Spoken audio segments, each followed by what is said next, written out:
Would this change in practical terms?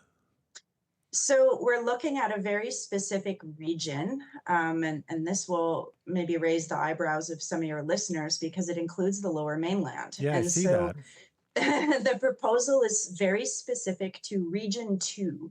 Region 2 starts around the area of Hope and extends all the way up through the Lower Mainland, Squamish, Whistler, Pemberton, includes the Sunshine Coast, and then reaches sort of far to Butte Inlet. So it's quite a stretch of area, and it's a tricky region because, as you know, it includes Metro Vancouver. So Yes. there, it's quite a populated area. There's a lot of recreationalists. There's a lot of black bears as well, and it's a mixed use area. So within Region 2, there's a lot of farmland. There's a lot of forest area, rivers.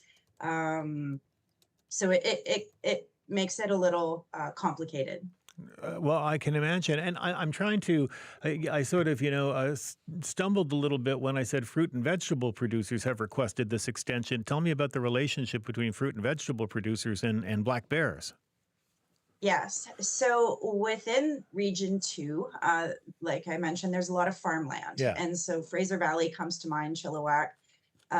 There are areas, even in the Tri Cities, blueberry farmers uh, who produce fruits and vegetables. Yeah. And the proposal is specifically looking at the month of August. The proposal on the table right now is expanding the black bear hunt to include private property from April 1st, or sorry, August 1st to August 31st. So it's already allowed in the later months in September, October, but we're the government, this proposal is wanting to add an extra month on top of that. Right. And August is an incredibly sensitive time for bears. It's end of summer, so it's a very busy time in Region 2. Again, recreationalists, people camping, people hiking out and about.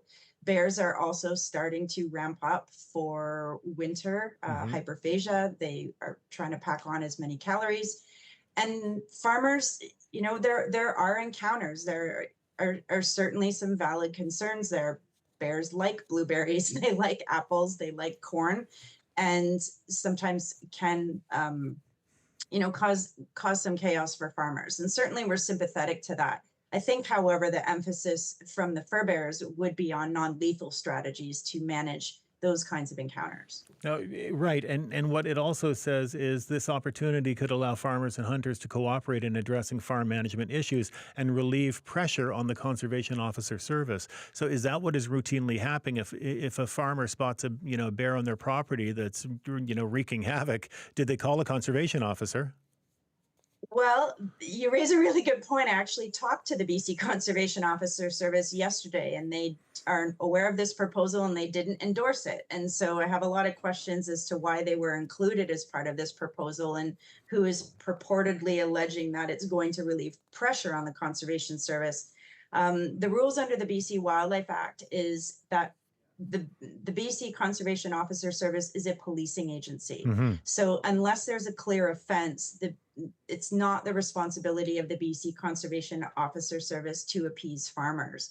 It's a farmer's responsibility to ensure that their crop and their farmed animals are safe, that they're practicing proper husbandry techniques. But no, unless there's a public safety risk, um, the BC Conservation Officer Service shouldn't be involved. Right. And when we talk about the Lower Mainland here, of course, I mean, we know that in British Columbia, discharging a weapon in an urban area is illegal. So I imagine that the farms don't count among those urban areas.